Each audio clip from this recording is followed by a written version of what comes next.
Friends, welcome back to my channel. അപ്പോൾ ഇന്ന് നമ്മൾ ഉണ്ടാക്കാൻ പോകുന്നത് ഒരു ഹോം ഡെക്കറാണ്.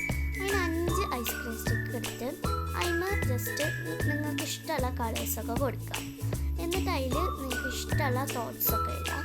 ഞാനിപ്പോൾ ഇവിടെ ഫസ്റ്റ് തിങ്സ് ഓൾവേസ് ഫസ്റ്റ് അങ്ങനത്തെ കുറച്ച് തോട്ട്സൊക്കെയാണ് കൊടുത്തിട്ടുള്ളത്. എന്നിട്ട് ഒരു യാൺ എടുത്തിട്ട് നിങ്ങൾക്ക് ഗ്ലൂ ഗൺ യൂസ് ചെയ്യാം, ഗ്ലൂ യൂസ് ചെയ്യാം, ടേപ്പ് എന്ത് വേണമെങ്കിലും യൂസ് ചെയ്യാം. എന്നിട്ട് അത് ഈ വീഡിയോയിലുള്ള പോലെ വെച്ചിട്ട് അതിന്മേൽ ഇങ്ങനെ ടാപ്പാണോ ഗ്ലൂ ഗണ്ണാണോ എന്താ വെച്ചാലും നിങ്ങൾക്ക് ഇഷ്ടമുള്ള പോലെ ഒട്ടിച്ചാൽ നമുക്ക് ലാസ്റ്റുള്ള പോലത്തെ റിസൾട്ട് കിട്ടും. ഇതാകുമ്പോൾ നമുക്ക് വീട്ടിൽ എവിടെ വേണമെങ്കിലും തൂക്കിയൊക്കെ ഇടാം. ഇങ്ങനത്തെ ഒരു സോഫ്റ്റ് യാണ് യൂസ് ചെയ്യുന്നതാണ് എന്തുകൊണ്ട് നല്ലത് കേട്ടോ. ഇങ്ങനത്തെ നല്ല റിസൾട്ട് കിട്ടും.